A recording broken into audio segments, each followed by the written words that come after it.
अस्सलाम वालेकुम स्टूडेंट्स। उम्मीद करता हूँ कि आप सब लोग खैरियत से होंगे। तो आज का जो लेक्चर है वो है केमिस्ट्री के बारे में। जो आज कल जो है केमिस्ट्री की भी शॉर्ट लिस्टिंग हो रही है, बायो की भी हो रही है और फिज़िक्स की भी हो रही है। तो मैंने तीनों सब्जेक्ट्स की शॉर्ट लिस्टिंग की हुई है और अगर आपको तीनों की चाहिए हो तो मैंने आपको बताया था कि मैं आपको अपना जो फेसबुक का पेज का लिंक है वो भी नीचे दे दूँगा। और अगर ना पता चले तो आपने फेसबुक पे जाना है। फेसबुक पे जाकर लिखना है राना राना हाँ जी, राना मजहर। ठीक है, राना मजहर खान। ठीक है, जैसे ही आप क्लिक करेंगे तो आपको मेरा पेज मिल जाएगा। तो आपने वहाँ से भी इसके जो सभी हैं, जो केमिस्ट्री की भी, बायो की भी और फिजिक्स की, वो वहाँ से भी मिल जाएंगे। अगर वहाँ से अगर आपको अच्छी ना लगे, क्योंकि वहाँ पर पिक्चर्स अपलोड होगी, पीडीएफ तो होगी नहीं, तो आप मेरे इंस्टाग्राम अकाउंट पे जाएं और वहाँ से भी आप मुझसे ले सकते हैं। ठीक है, तो आज का लेक्चर स्टार्ट करते हैं। बिस्मिल्लाहिर्रहमानिर्रहीम। आज का लेक्चर है हमारा जो ऑर्गेनिक केमिस्ट्री है उसके बारे में। पहले सारी ऑर्गेनिक केमिस्ट्री में आपको बताऊंगा और उसके बाद फिर हम अगले लेक्चर्स में इनऑर्गेनिक भी करेंगे। ठीक है, फिर उसके बाद फर्स्ट ईयर की केमिस्ट्री की जो है शॉर्ट लिस्टिंग, उसके बारे में डिस्कस करेंगे। ठीक है, तो चैनल, अगर आपको वीडियो अच्छी लगे तो आपको अपने दोस्तों से भी शेयर कर सकते हैं। और दूसरा, ये चैनल न्यू है तो इस वजह से प्लीज़ इसको सब्सक्राइब ज़रूर कीजिए। आपको आने वाले दिनों में जो तमाम फिज़िक्स, केमिस्ट्री, बायो, उन सब की शॉर्ट लिस्टिंग आपको यहाँ से मिल जाएगी। ठीक है, तो आज का लेक्चर स्टार्ट करते हैं अल्हम्दुलिल्लाह। आज हम पढ़ने जा रहे हैं केमिस्ट्री का चैप्टर नंबर 8 और 9। ठीक है, जिसको हम कहते हैं हाइड्रोकार्बन्स। हाइड्रोकार्बन्स का मतलब क्या होता है? जिसमें क्या है, हाइड्रोजन और कार्बन दोनों हैं। ठीक है, हाइड्रोजन भी और कार्बन भी। अब सबसे पहले जब हम हाइड्रोकार्बन्स की बात करते हैं तो उसमें दो तरह के हाइड्रोकार्बन्स होते हैं। ठीक है, दो तरह के हाइड्रोकार्बन्स होते हैं, एक होते हैं एलिफेटिक और एक होते हैं एरोमेटिक। ठीक है, जो एलिफेटिक हाइड्रोकार्बन्स हैं उनमें अल्केन है, अल्कीन है और अल्काइन है। जो अल्केन है, अल्केन के जो हमारे सिलेबस में टॉपिक्स शामिल हैं उनमें उसका नोमेनक्लेचर भी है। ठीक है, नोमेनक्लेचर भी है, उसके अलावा उसकी कंबशन है और फ्री रेडिकल मैकेनिज्म है। ठीक है, और जो अल्कीन है उसकी प्रिपरेशन और उसके रिएक्शंस वगैरह हैं। अल्काइन हमारे सिलेबस में शामिल नहीं है, लेकिन हम फिर भी उसके बारे में थोड़ा बहुत डिस्कस करेंगे क्योंकि वो हाइड्रोकार्बन है तो हाइड्रोकार्बन के टॉपिक में आता है। ठीक है, जो अल्केन है वो कौन से कंपाउंड हैं? सेचुरेटेड हैं। ठीक है, जो अल्कीन और अल्काइन है ये कौन से हैं? अनसेचुरेटेड। इसमें कौन सा बॉन्ड है? सिंगल बॉन्ड है। इनमें कौन सा बॉन्ड है? डबल बॉन्ड है। ठीक है, ये आपको पहले से भी पता होनी चाहिए बातें। ठीक है, उसके बाद आ जाता है एरोमेटिक, जिसमें हम कहते हैं बेंजीन रिंग होती है, जैसे ये बनाई गई है यहाँ पे, ये वाली बेंजीन रिंग। ठीक है, इसको कहते हैं हम बेंजीन रिंग, जिसमें 6 कार्बन होते हैं और 6 हाइड्रोजन होते हैं। अब एरोमेटिक में जो जो हमारे सिलेबस में शामिल है वो साइक्लिक है। इसकी एसपी, इसकी जो हाइब्रिडाइजेशन है बेंजीन की, उसके बाद इसके बारे में ये लिखा हुआ है सारा कुछ जो सिलेबस में आज हम पढ़ेंगे। ठीक है, इसके अलावा भी कुछ और बातें करेंगे।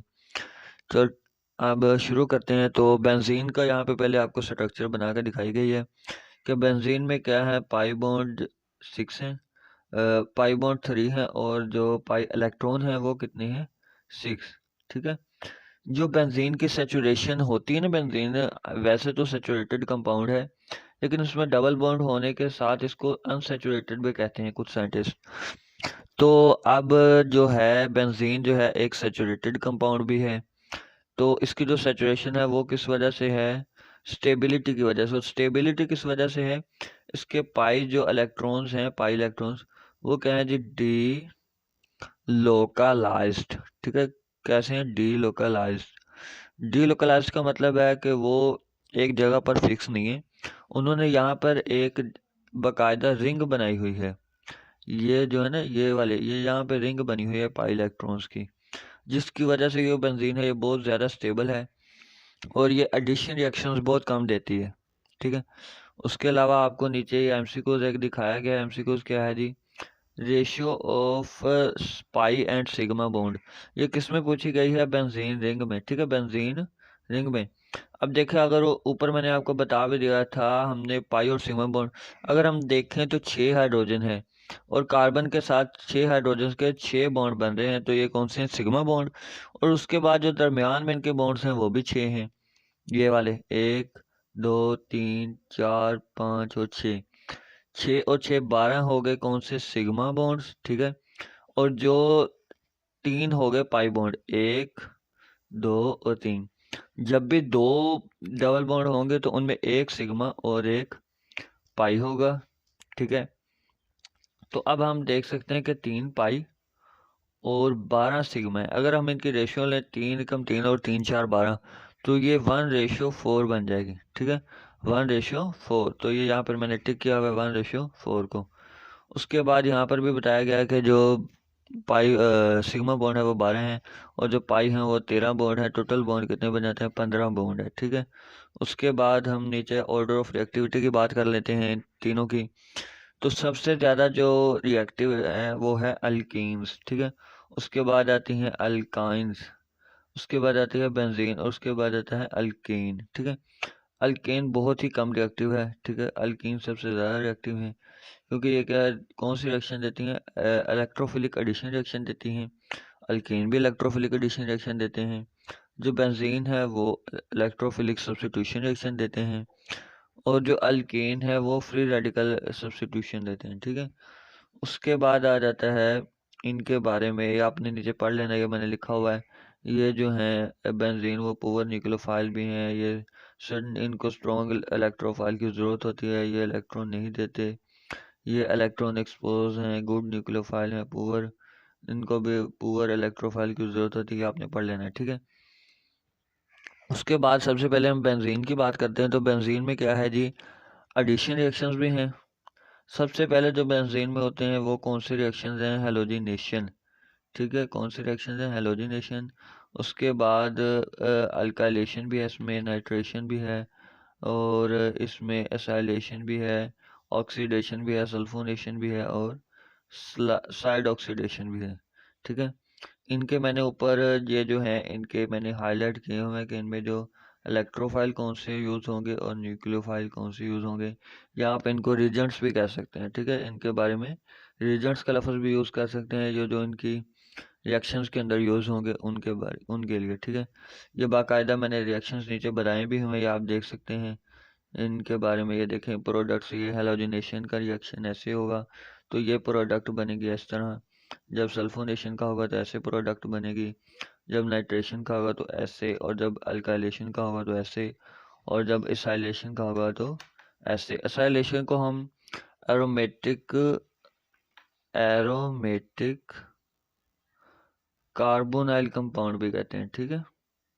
कौन से? एरोमेटिक कार्बोनाइल कंपाउंड्स, ये वो वाले कंपाउंड्स हैं।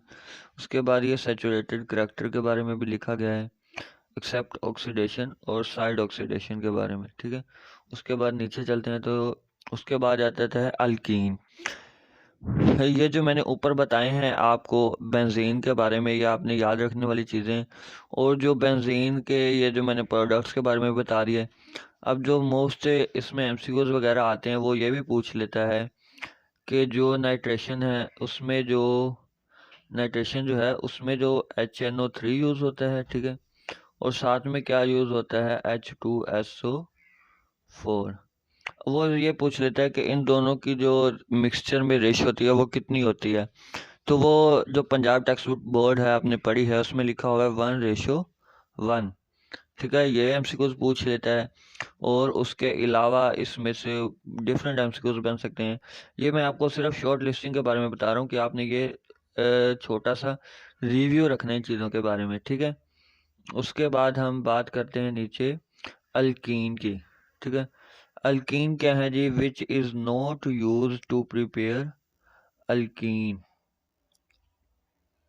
ये लाइन लिखी गई है कि अल्कीन को, जो नीचे ऑप्शंस भी दिए गए हैं, which is not use to prepare alkene, हमने ये ऑप्शंस में से वो वाला सिलेक्ट करना है कि कौन सा इनमें से फिनोमेना अल्कीन को प्रिपेयर करने के लिए नहीं यूज़ होता, ठीक है। तो सबसे पहले उसने दिया है D bye dehydration of alcohol. ये होता है, ये हमने पढ़ा भी है, डिहाइड्रेशन ऑफ अल्कोहल के जरिए अल्कीन बनती हैं। उसके बाद ये सी ऑप्शन में देखो तो डीहेलोजिनेशन ऑफ अल्काइल हैलाइड्स, इसके जरिए भी बनती हैं। अल्कोहल की प्रेजेंस में के ओ एच के प्रेजेंस में ये प्रोसेस होता है, के ओ एच की प्रेजेंस में, ठीक है।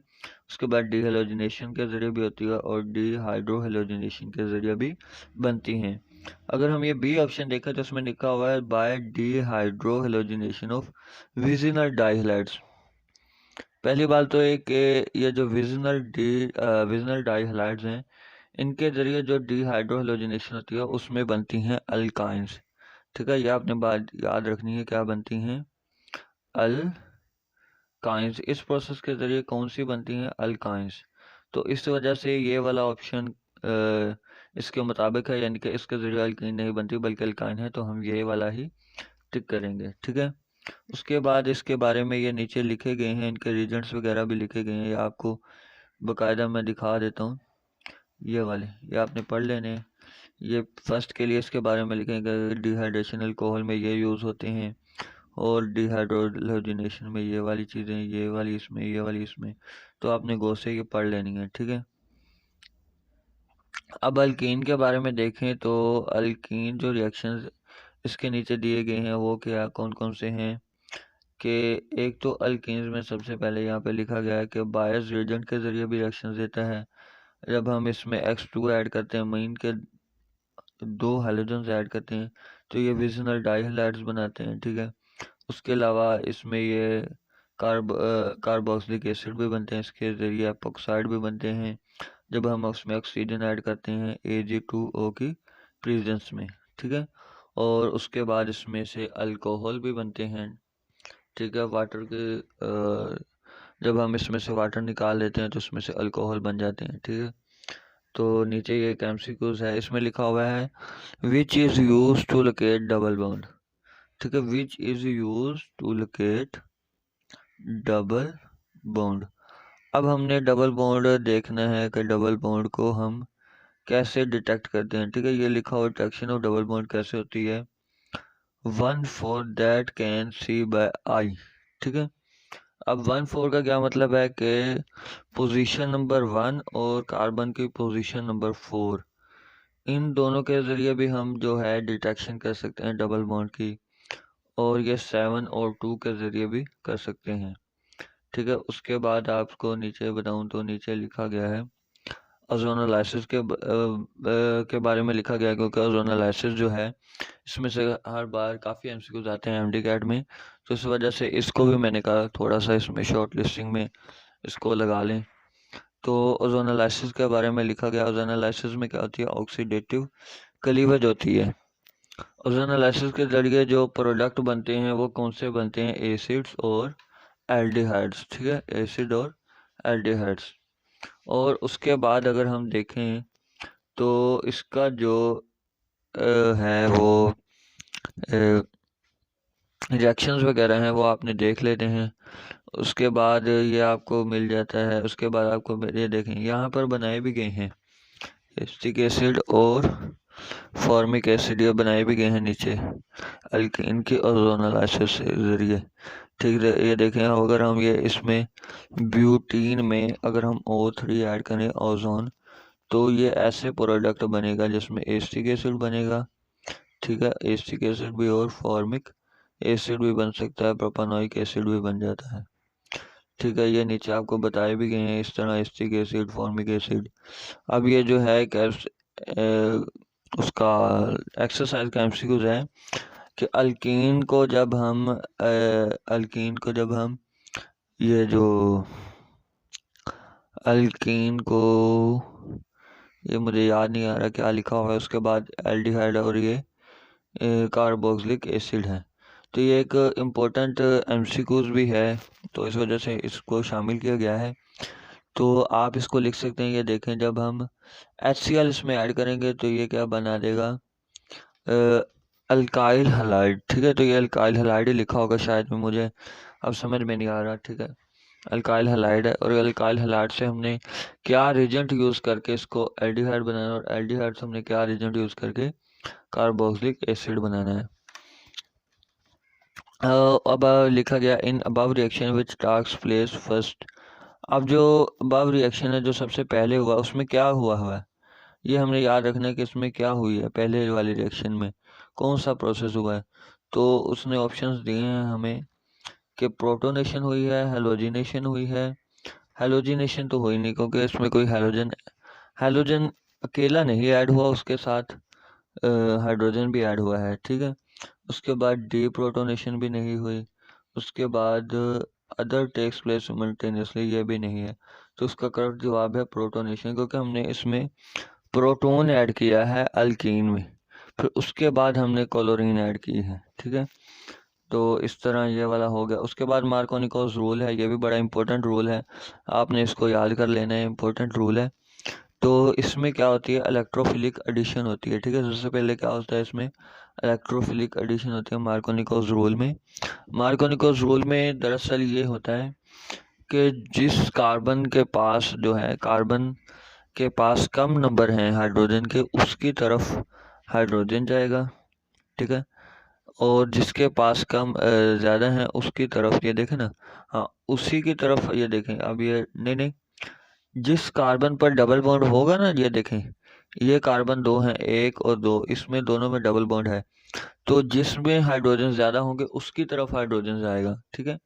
ये हाइड्रोजन किधर जा रहा है, इस तरफ, तभी तो नीचे CH3 हो गया। और जो क्लोरीन है वो कम हाइड्रोजन की तरफ, कार्बन की तरफ जा रहा है, और ये प्रोडक्ट बने, ठीक है।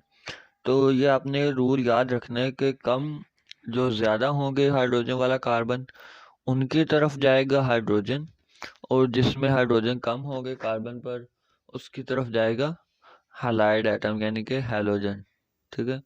उसके बाद नीचे आ जाता है अल्केन के बारे में भी लिखा हुआ है। अब ये मैंने इसको एक टेबल की शक्ल में दिया है कि हम इसको कैसे करें, ठीक है।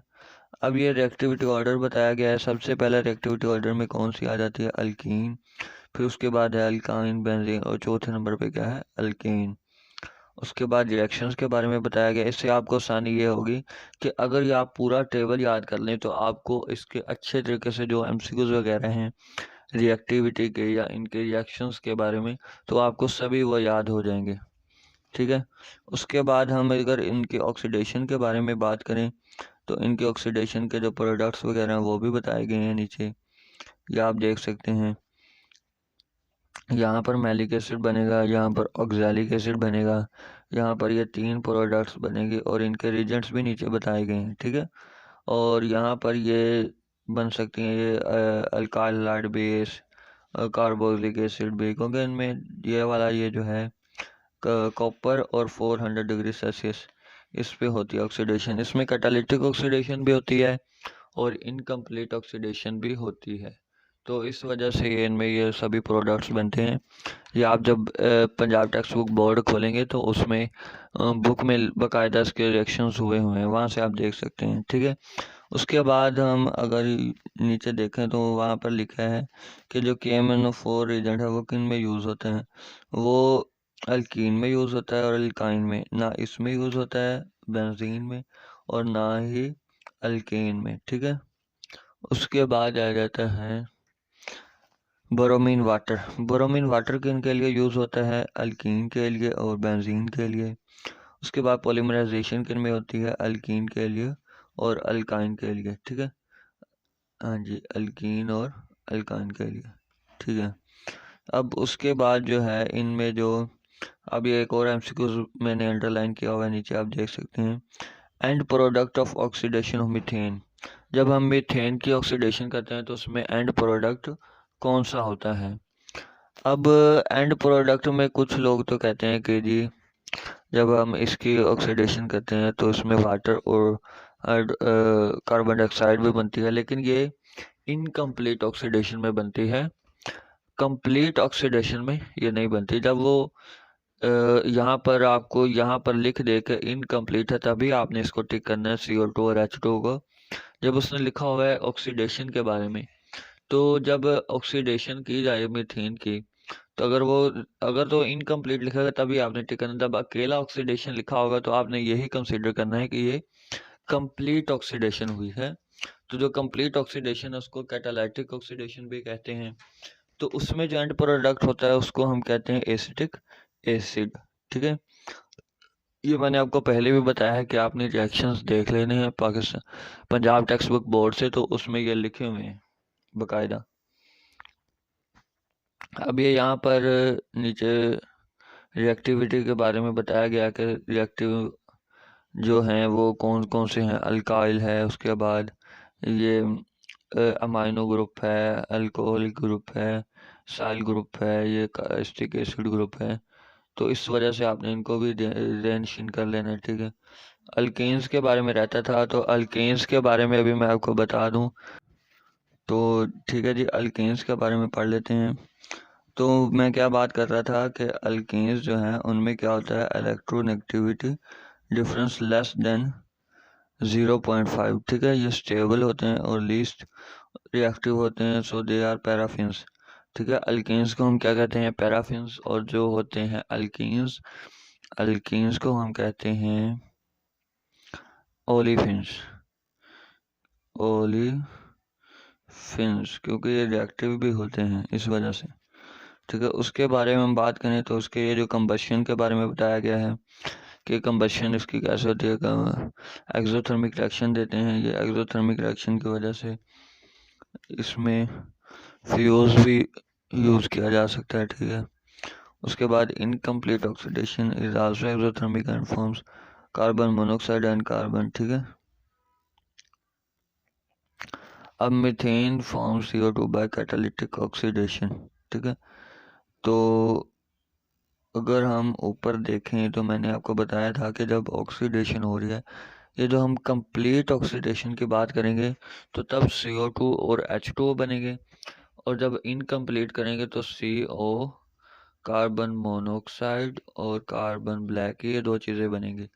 ठीक है, और अब उसने ऑक्सीडेशन की बात किया तो हम एसिटिक एसिड ही टिक करेंगे, ना कि CO2 और H2O। ठीक है, उसके बाद अब यहाँ पर थे, हाँ जी, फ्री रेडिकल आगे आ जाता है। फ्री रेडिकल से, हाँ जी, फ्री रेडिकल मैकेनिज्म, एक सेकंड,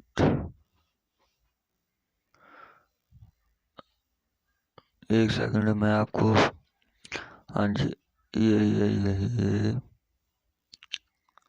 हाँ जी, फ्री रेडिकल जो है सब्स्टिट्यूशन, उसमें क्या है, फोटोकेमिकल इन लाइट के डिफ्यूज होते हैं। इसमें जो ऑर्डर ऑफ रिएक्टिविटी है उसमें क्या है, फ्लोरीन, क्लोरीन, ब्रोमीन और आयोडीन। सबसे ज़्यादा जो है विग्रस रिएक्शन होता है वो फ्लोरीन से, और आयोडीन का बहुत ही स्लो रिएक्शन होता है, और इस वजह से हम जो ज़्यादातर यूज़ करते हैं इसमें वो क्लोरीन और ब्रोमीन को यूज़ करते हैं रिएक्शंस के लिए। ठीक है, तो उसके बाद जो है वो है I do not form directly। ठीक है, इसमें जो है वो रिएक्शंस होते हैं, इनिशिएशन होती है, प्रोपागेशन होती है और टर्मिनेशन होती है। जो इनिशिएशन है उसमें फ्री रेडिकल जनरेट होता है, जो प्रोपागेशन में फ्री रेडिकल प्रोपागेट होता है, बनता है, ट्रांसफर होता है। टर्मिनेशन में रेडिकल भी बनता है और न्यूट्रल स्पीशीज भी बनती है। ठीक है, तो इसमें रेडिकल बनता भी है और कंज्यूम भी होता है। ठीक है, उसके बाद आ जाता है method of preparation of alkenes. Alkenes कैसे बनाए जा सकते हैं, ये आपको मेथड्स नीचे बताए गए हैं। ठीक है, ये ऊपर भी मैंने एक MCQs में बताए थे, यहाँ पर भी आपको बताए गए हैं। ठीक है, उसके बाद जो आ जाता है वो है अल्कीन। अल्कीन के स्ट्रक्चर के बारे में बताया गया है। अल्कीन, अल्कीन, अल्केन, अल्कीन और ये अल्काइन और ये बेंजीन के स्ट्रक्चर के बारे में कुछ मालूमात दी गई है, ये आपने पढ़ लेनी है। उसके बाद जो आ जाते हैं वो है रिएक्शंस ऑफ अल्कीन। ठीक है, रिएक्शंस ऑफ अल्कीन। अल्कीन की रिएक्शन में एडिशन रिएक्शन है, 1 pi bond break to form 2 sigma bonds. ठीक है, उसके बाद इसमें जो है अनसैचुरेशन टेस्ट होता है। ठीक है, जो क्या करता है, जो इसको हम बायस टेस्ट भी कहते हैं।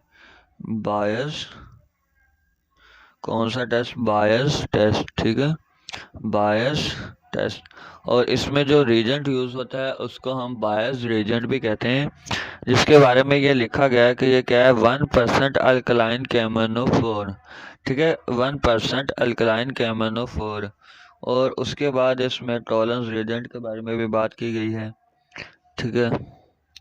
टॉलरेंस रीजेंट कौन सा आता है, AgNO3NH4OH, ठीक है। उसके बाद जो हैं वो आपने पढ़ लेने हैं, alkenes form difficult products with hot concentrated KMnO4, ये सारा कुछ आपने पढ़ लेना है, ये इसके इम्पोर्टेंट पॉइंट्स हैं, ठीक है। उसके बाद ये आपको क्वेश्चंस भी बताए गए हैं, ये देखें, ये वाले क्वेश्चंस और नीचे इनके MCQs भी हैं, ठीक है। और उसके बाद मार्कोनिकॉस रूल आ गया है, ठीक है। ये ऊपर भी हमने पढ़ा और यहाँ पर भी आपको दोबारा बताया गया है। कैटालिटिक हाइड्रोजनेशन भी यूज़ की गई है, ठीक है। उसके बाद ये अल्कीन के बारे में भी बताया गया है, डिफरेंट यानी कि मिक्स किया गया डाटा, तो ये आपने पढ़ लेना है, ठीक है। तो यहाँ पर ये कंप्लीट हो जाता है आज का लेक्चर, ठीक है। यहाँ तक ही हम रखेंगे, बाकी जो चीज़ें रह गई हैं वो हम अगले लेक्चर में डिस्कस करेंगे। तो उम्मीद करता हूँ कि आपको आज का लेक्चर पसंद भी आया होगा और समझ भी आई होगी। तो आपको अगर ये लेक्चर समझ आ गई है तो अगले लेक्चर्स भी अपलोड होंगे, तो आपने उनके लिए चैनल को सब्सक्राइब कर लेना है, ठीक है। और बेल आइकॉन को दबा देना है, ताकि जो अब मेरे न्यू लेक्चर्स आएंगे वो सभी आपके पास जब भी अपलोड होंगे तो आपको नोटिफिकेशन मिल जाएगा, ठीक है। तो ठीक है, अल्लाह हाफिज़, खुदा हाफिज़।